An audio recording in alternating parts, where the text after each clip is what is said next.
of ibsa kennanii jiran. Akkuma kanaan seera filannoo baasu, boordii filannoo hundeessuu akkasumas hoogganoonni koomishinichaa muudamuu isaanii beeksisaniiru. Hoogganoota koomishinichaa filachuuf uummati bal'inaan irratti hirmaateera ka jedhan Dr. Dabratsiyoon bifa milkaa'in akka geggeeffamu gargaara jedhan jechuudhaan Mulugeetaa Asbahaa Maqaleerraa gabaaseera. Muummichi ministeeraa Itiyoophiyaa Dr. Abiy Ahmed guyyoota lamaaf Eertiraa erga daawwatanii booda kaleessa Finfinneetti deebi'an. Akka gabaasa sabaa himaa biyya keessaatti muummichi ministeerichaaf jilli isaanii pirezidaantii Eertiraa Isaayyaas Afeworqii waliin marii geggeessaniiru.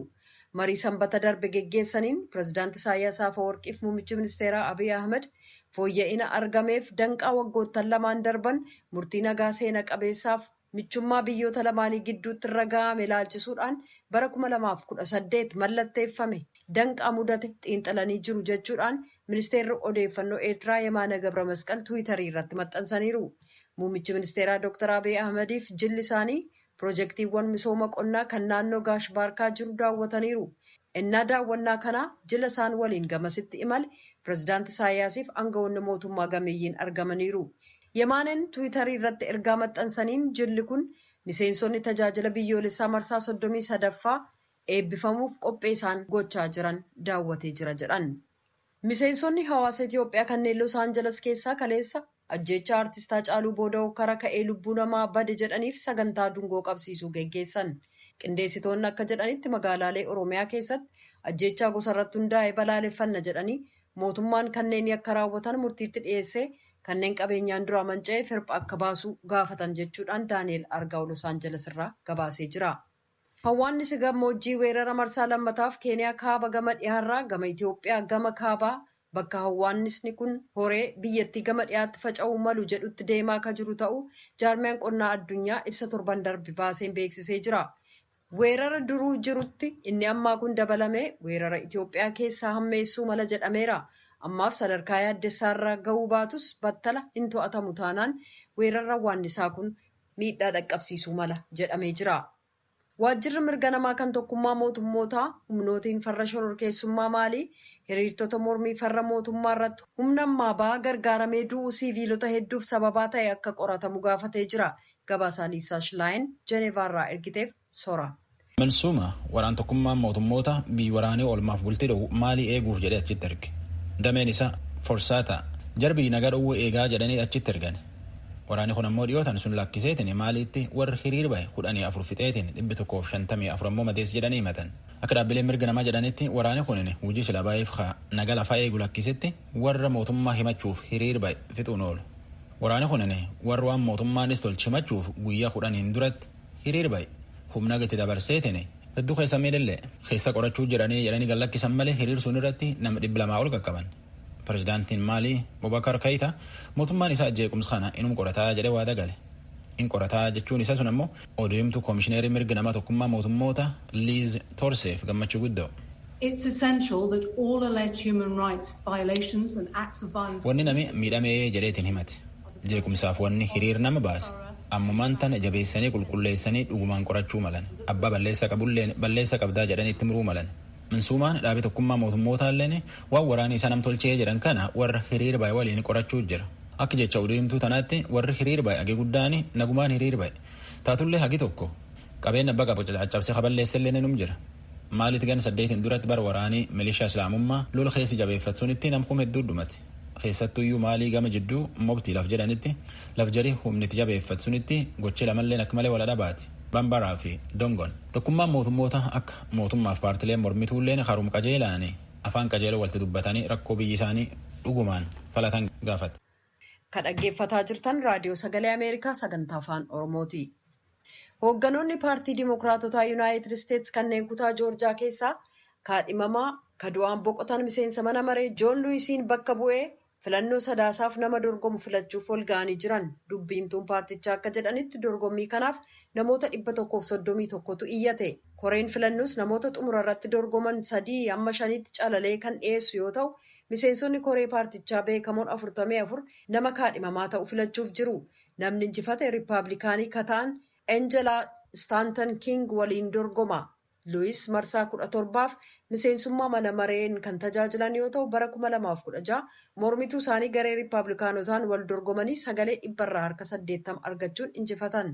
Qabsaa'aa mirga namaa beekamaa kan lammiiwwan Ameerikaa hidda dhalata Afrikaa Luwis dhibee kaansarii irra jiijiitiin yeroo dheeraaf dhukkubsataa erga turanii booda jimaata darbe umurii isaanii waggaa 80tti du'aan boqotan.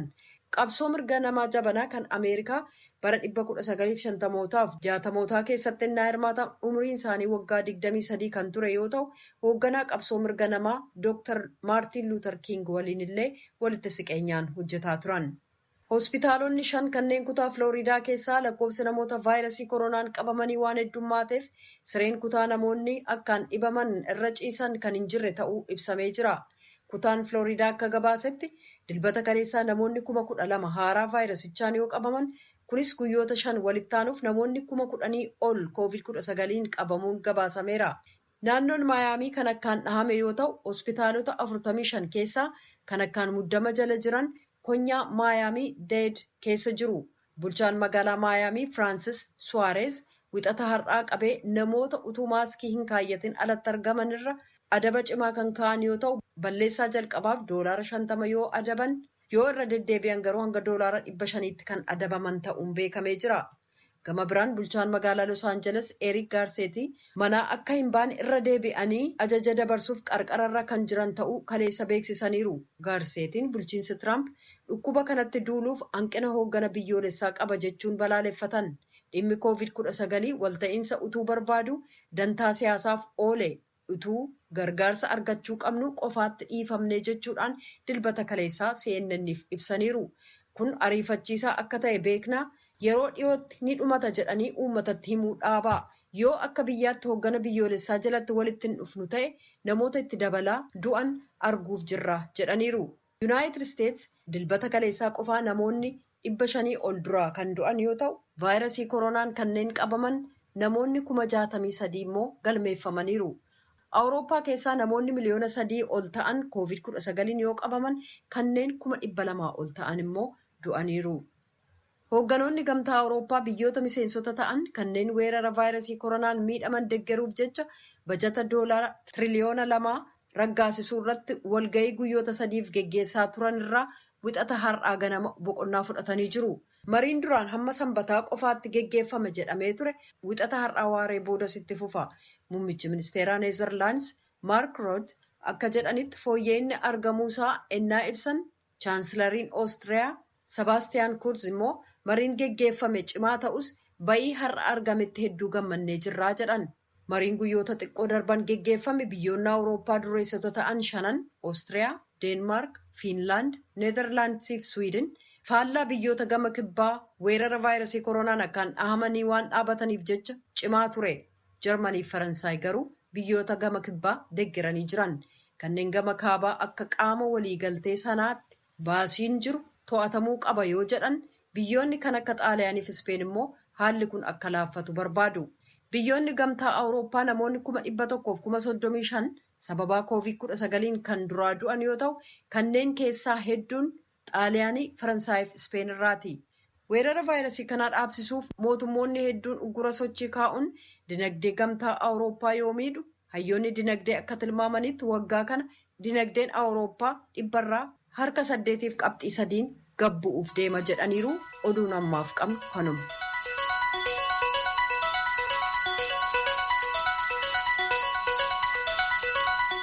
VOA Afaan Oromoo Naayil Saatiif meetirbaandii irra caqasuu jirtan.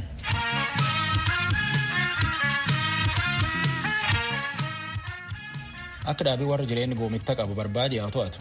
IOM jedhetti Afrikaan kibbaa seera koronaan to'achuuf biyyisiitti nama seenuu dhoowwatanii ammiyaayyuu lakkifte. Warri Moozaambiik biyyisuun dhufeetiin albuuda akka barbaadachuuf akka malee itti yaa'utti jira. Liizaa Shilaayiinitti oduutan nu erga jaalanne nutti. Daangaan Afrikaa kibbaaf Moozaambiik gidduu baatii bitootessa darbe cufame. Kun immoo maatii namoota albuudaa qotuun jiraatanii 28,000tti tilmaamaniif rakkoo diinagdeetti uumee jira. Akka duraanii gara Afrikaa kibbaatti daangaa ce'anii hojjechuudhaan waan argataniin maatii ofii deeggaruu hin dandeenye.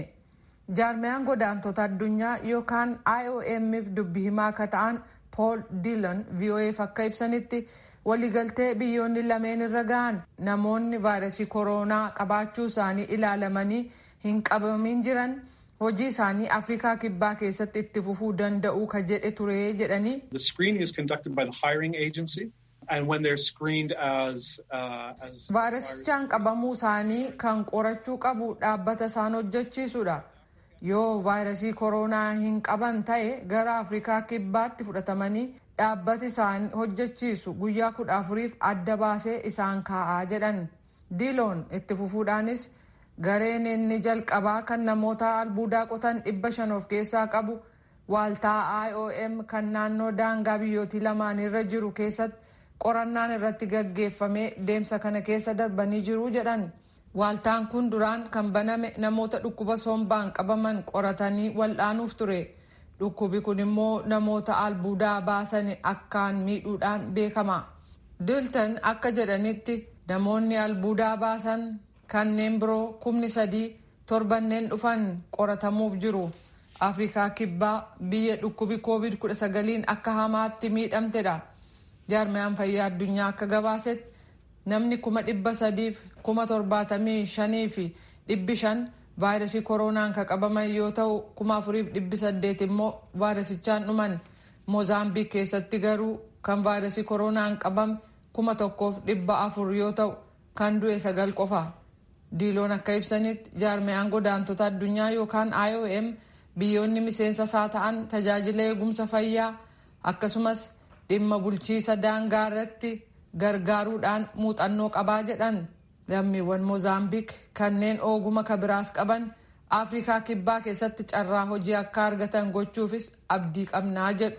South Africa's gold and platinum mines alone. Afrikaa kibbaa keessatti warqee fi albuuda plaatiiniyam jedhamu qotanii baasuuf hojjetoota 45,000 barbaachisa. Ogumni qaban kun diinagdee Afrikaa kibbaa itti fufsiisuuf barbaachisaadha.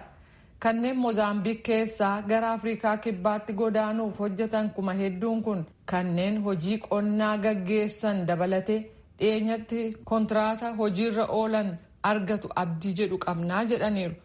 Hojjetoonni IOM baatii waxabajjii darbee kaasee kanneen konkolaataa fe'umsaa daangaa ce'uun oofan attamitti dhukkuba COVID-19 irraa of ittisuu akka danda'an hojjetaa turan jedhu Diiloon.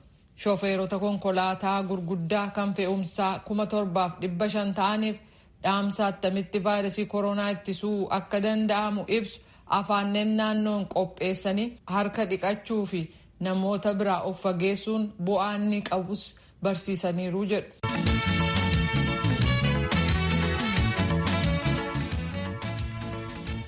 Eegee Hacaaluu Hundeessaa ajjeesanii asitti akka maatiif paartileen mormituu jedhanitti holotaaf horroo guduruu keessatti nama 100 caalidhaan bulchiinsi ammoo warra wanjala hojjaatidhaanii jedha. Naakor Malkaatti namni dubbise. Aadde Alamii Jaallataa godina Horroo Guduruu Wallaggaa aanaa Abbaa Icooman ganda Sulula Fincaatti abbaa warraa isaanii abbaa ijoollee isaanii 3 kan ta'an obbo Baanee Tamasgeen torbanoota 2 dura humnoota nageenyaa mootummaatiin qabamanii hidhamuudha kan dubbatan. Sababaa abbaa warraa isaanii itti hidhamanii fi rakkoo maatii koorra ga'e jedhanis akkasitti dubbatu Aadde Alamiin.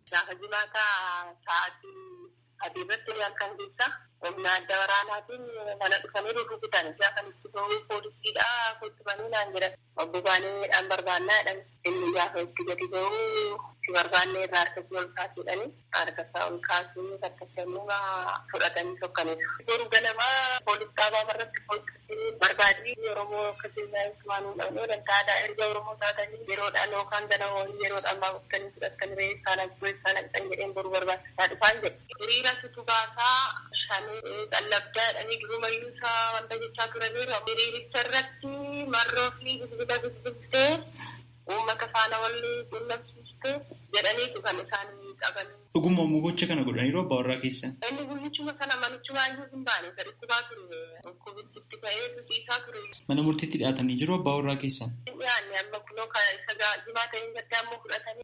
Amma aanaa keessaniiru gaaffiin gaafatamne ammaatti iyyuu baay'ee miidhamaa jirra nuti sarraa afaanittidha kan hojjennee jiraannu waan ijoollee mucaa qinnoon qaba hojii sana immoo hojii dhiiraa dammatti darbee hojjechuuf baay'ee natti ulfaata. Ammasuma ammallee gobii isaallee dhaguu hin dandeenye. Achuma godina Horroo Guduroo Wallaggaa aanaa Amuruuttis obbo Raffisaa Dhugaasaa namni jedhaman ajjechaa artistii jaallatamaaf beekamaa Hacaaluu Hundeessaa irra ga'e balaaleffachuudhaaf hiriira irratti hirmaachuu isaanii irraan kan ka'e humnoota nageenya eegumsaa mootummaatiin qabamanii jechuun komatu. Fira dhiyoo obbo Raffisaatiin namni jedhan obbo Deebisaa ibsaa. Obbo Raffisaan miseensa paartii Koongireesii Federaalistii Oromootii jechuunis kan dubbatan. Isaaniif namoonni 20 ta'an aanaa Amuruutti hidhamanii jiran yeroo ammaa kana mana murtiitti dhiyaannee torbanoota lamaan darban keessatti hin gadhiifamnes jechuun komatu. Jiraataa magaalaa Shaambuu kan ta'aniif miseensa paartii Adda Bilisummaa Oromoo ABO ta'uu kan dubbatan namni sababa yaaddoo nageenyaan qabuuf maqaan koo akka hin himamne jechuun gaafatan akka jedhanitti akkuma godina Horroo Guduroo Wallaggaa aanolee garaagaraatti namootni 50 ol ta'an humnoota nageenya eegumsaa mootummaatiin qabamanii hidhamanii jiru. Kanaafis ragaa barreeffamaan akkasumas maqaa isaanii of harkaa qabaa jedhanii jiru.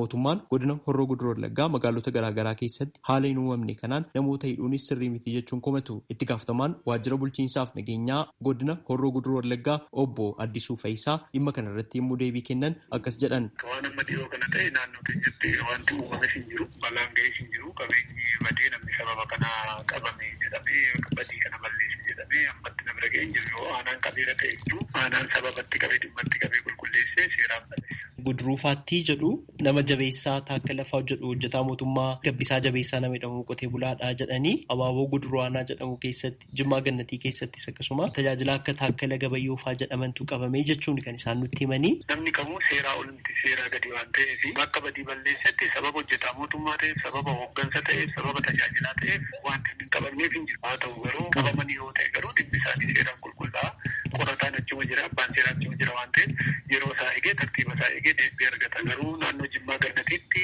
namni boombii waajjira poolisiitti darbuuf qabatee dhufe qabamee jira. Naannoo sanatti nama nagaa irratti balaa geessisu kana wajjin wal hidhatoo ta'e qaamni qoratee deebii itti laata. Haaluma wal fakkaatu godina addaa naannoo Finfinnee aanaa Olmaraa magaalaa Hoolataa keessattis namootni 50 ol ta'an humnoota nageenya eegumsaa mootummaatiin erga qabamanii hidhamanii torbanootni 2 darbaniiru jedhan. Torbanoota 2 dura hiriira balaaleffannaa ajjeechaa weellisaa afaan Oromoo Hacaaluu Hundeessaa irratti raawwatame balaaleffachuuf ba'ame karaa nagaatiin kan jalqabamee xumurame rakkoon nageenyaallee turre jechuun kaasu. Miseensota koree paartii Koongireesii Federaalistii Oromoo KFO keessaa tokko kan ta'anii fi sababa yaaddoo nageenyaa qabuuf maqaan koo akka hin caqafamne jechuun gaafatan. Warra hamboo warra gindabarati hamboo jaartuu biitti wal faana dhufu warra karaa muugarii meeshaadhaa dhufu jiru miti. Amma kanaaf immoo karaa akka hin cufanii makiinaa dabarsaa footoo isaanii guddisanii shaamaa qabsiisanii bitaa mirgaan dhaabatee bo'o. Namni qabeenya mootummaa qabeenya dhuunfaa tokko akka jedhee gureen jiru. Anuma kanaan dura ijoollee amma warshaa keessatti gaaffii mirgaa gaafatu gaaffii mirgaa uummanni Oromoo kaasu jiru. Isa kanatti wal qabatee isa uummanni Oromoo Wallagga Lixaa fi Gujii irratti cimaa jiru wal qabatee hojii dhabeesseetti wal qabatee dhukkuba koovidii kana wajjin wal qabatee rakkoo adda addaa yeroo adda addaa tuulamee jiru kun jira.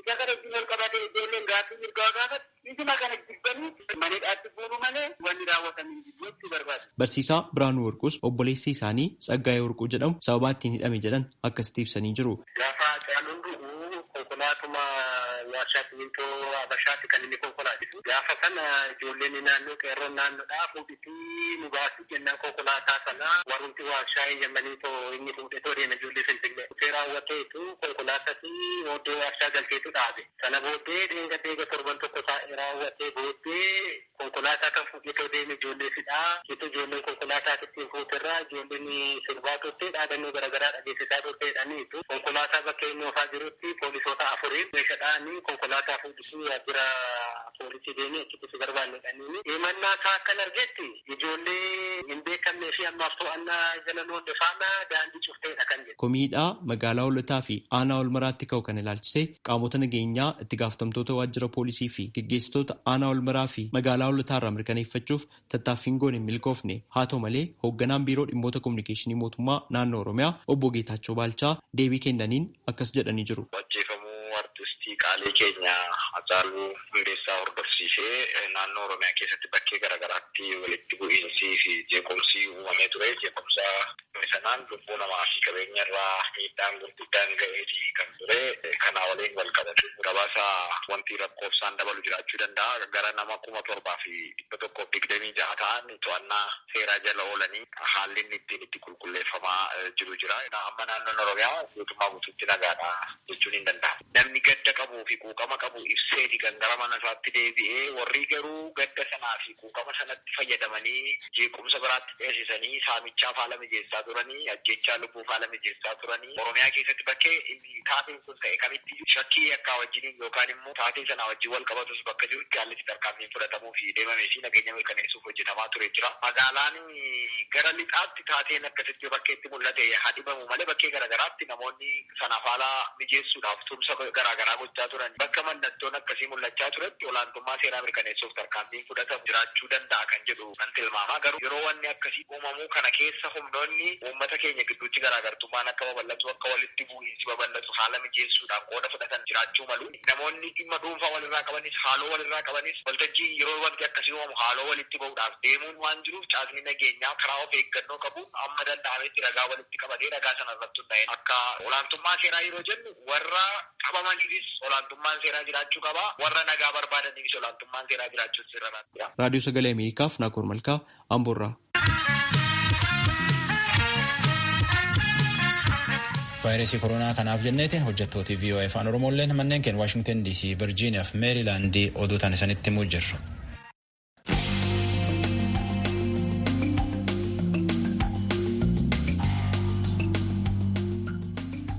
Akka itti guddaan to'annoo dhukkuba Afrikaa Ijoo Niksaasawungi jedhetti ardiin isaa uuma beektuuf uuma dandeetti cufaanuu vaayirasii koronaa kan ofirraa dhowwuuf fala barbaadachuu jirti. Anitaa Paawulitti Afrikaa kibbaa Johannesburgiin erge jalanne. Afrikaan faca'ina vaayirasii koronaa jalaa miliquu hin dandeenye jedhu ogeessi qorannaaf to'annaa dhukkubootaa tokko. Dr. Jaan Nikengaansoon daayireektara waaltaa to'annaaf ittisaa kan Afrikaa daayireektara ta'uun tajaajilu.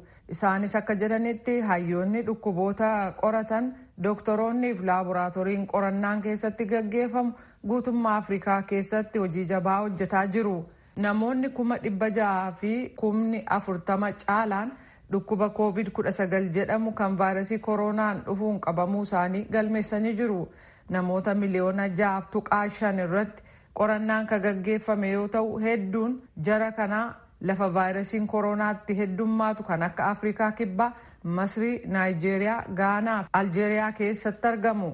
Dooktarri kun akka dubbatanitti dawaa haaraan yaaliif kennamaa jira. Afrikaa Kibbaa tallaalii yaaliif kenname isa jalqabaa hojiirra oolchaa jirti. Dhumarratti tallaaliin milkaa'e argamnaan biyyoonni Afrikaa dawaa sana ofii isaanii oomishanii ofii isaanii kan raabsan ta'aa jedhu.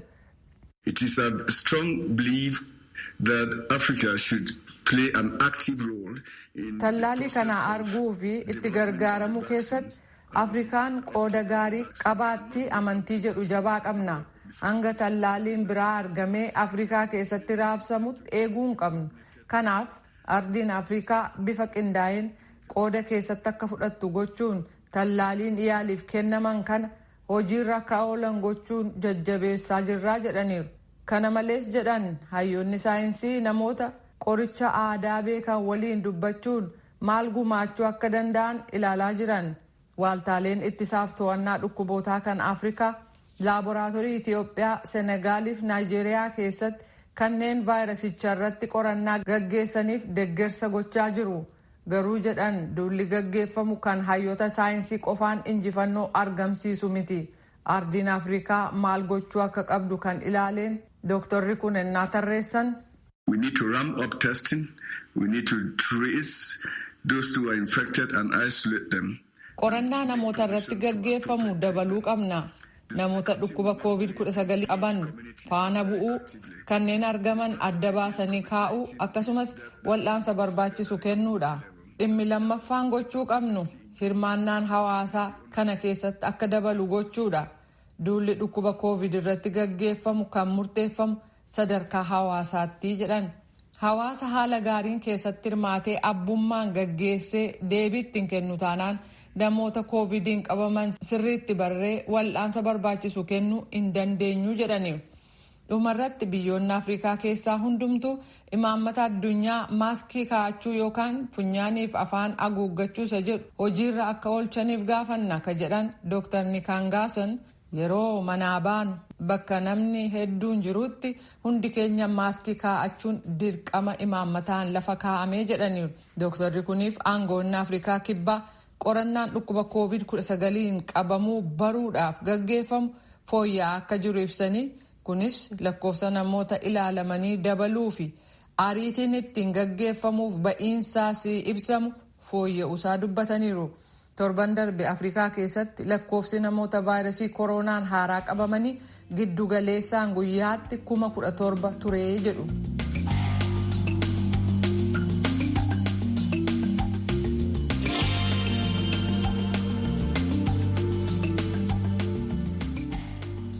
Via Afaan Oromoo caqasuu jirtanii sirbalii birraa kan hir'isanii kenna Afaan Oromoo faarsa taarratanum taboriitii waldachaan sagantaa afaan Amaaraatti ta'an.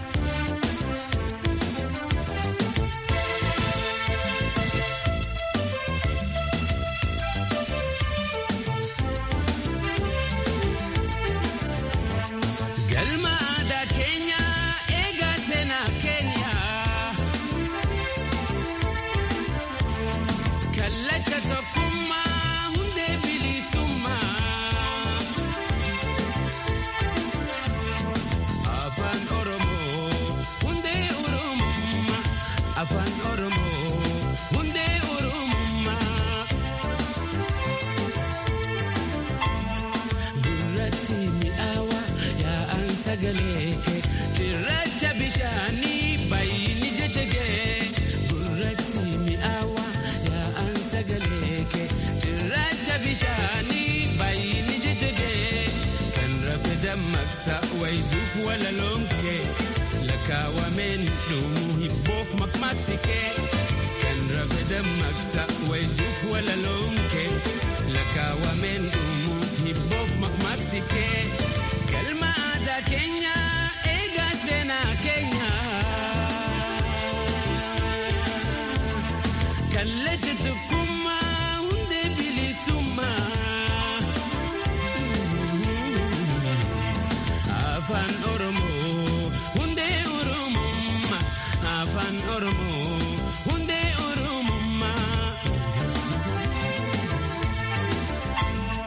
gurratti mi'aawa yaa'an sagalee kee cirracha bishaanii baay'ini jajjagee gurratti mi'aawa yaa'an sagalee kee cirracha bishaanii baay'ini jajjagee nunuu marti itti haa yaannu ilmaan haa barsiifnu ittiin haa guddifnu wal haa yaadachiifnu jechoota adda addaa ittiin haa barannu siyaasaa fi herrega.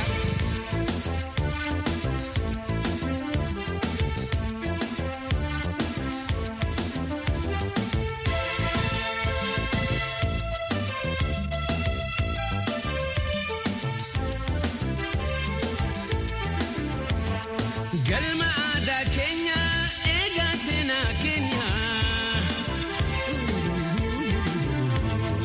kallacha tokkummaa hundee bilisummaa Afaan Oromoo hundee Oromummaa Afaan Oromoo hundee Oromummaa gurratti mi'aawa yaa'an sagalee kee cirracha bishaanii baay'ini jajjagee gurratti mi'aawa. Tokkoffaan kan artistaa Haacaaluu irratti dhukaasuudhaan ajjeese Xilaayee Yaamii jedhama. Inni lammaffaa isa wajjin immoo kan as keessatti hirmaachaa ture Abdii Alamaayyoo jedhama. Inni sadaffaa yeroodhaaf to'annaa keenya jalan oolle Kabbada Gammachuu jedhama. Xilaayee fi Abdii to'annaa keenya jala oolchinee jirra. Kabbada Gammachuun immoo barbaadamaa jira. Kanaafuu uummanni keenya naannoo galaan jiru akkuma Xilaayee fi Abdii dabarsee nutti kenne ammas deebisee Kabbadas dabarseetoo akka nutti kennu bakka dhokatee barbaachi godhamaa jira. Barbaachi qaamoleen nageenyaa godhu kana keessatti hirmaachuudhaan yeroo gabaabaa keessatti to'annaa jala akka oolchu abdii guddaa irraa qabna. Maaliif akkamitti Haacaaluu ajjeesuun maaliif akka barbaachisee jecha amantii isaan poolisii biratti kennaniin akka arginetti akka Xilaayeen nu kaasetti jechuudha. Tokkoffaa kan inni kaasaa jiru ergama dhaaba Aba'oo Shanee jedhamu akka ta'e uummata Oromootiif dabarsuudhaaf jecha uummanni Oromoo bilisummaa isaa akka argatu mootummaan kun kufaa jira. Nu wajjin hirmaadhu siifis darbaa biyyaafis darbaa. Uummanni Oromoo akka balaarratti